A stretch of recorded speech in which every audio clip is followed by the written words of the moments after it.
Sometimes it is not so obvious as to what a particular statement in a program accomplishes.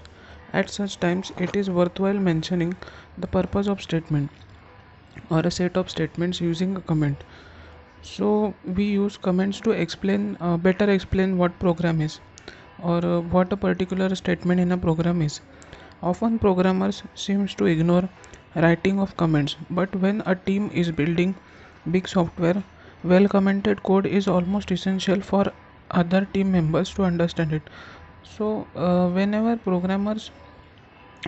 a team is building a big software or a big code, then comments are useful for other team members to understand what this code is about.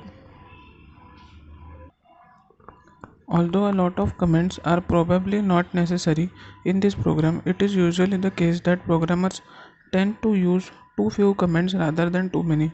So programmers tend to use too few comments. That means sometimes they use few comments rather than too many.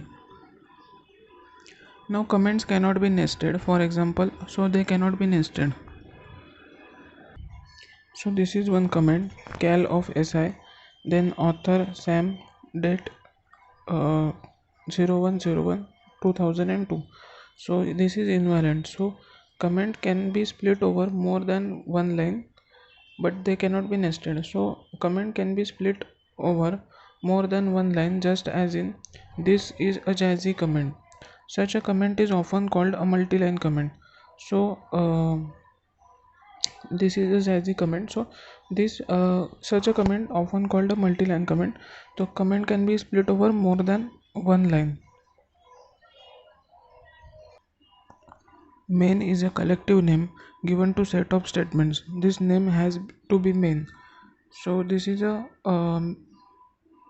basically a function. So it is a collective name given to set of statements. This has to be main. All statements that belong to main are enclosed within pair of braces as shown below.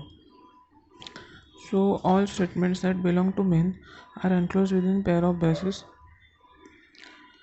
Now main, statement 1, statement 2 and statement 3. So this is basically a pair of braces. So these statements are in main. Technically speaking, main is a function. Every function has a pair of parentheses associated with it. So every function has a pair of parentheses. That means these are brackets which are associated with it. So technically speaking, main is a function. Any variable used in the program must be declared before using it. For example, integer p comma n.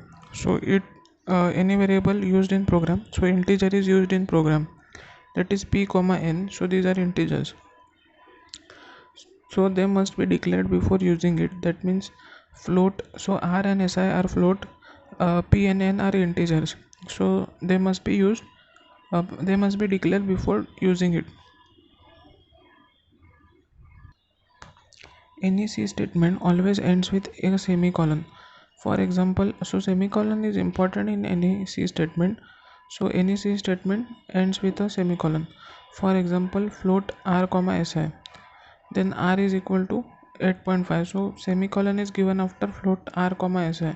Then r is equal to 8.5, semicolon is given. In this statement, si is equal to p star n star r divided by 100 semicolon. So star and slash are the arithmetic operators. In arithmetic operators available in C are plus, minus, star and slash. So these are arithmetic operators. C is very rich in operators. There are about 45 operators available in C. So there are 45 operators which are available in C. Once the value of SI is calculated, it needs to be displayed on screen. Unlike other languages, C does not contain any instructions to display output on screen.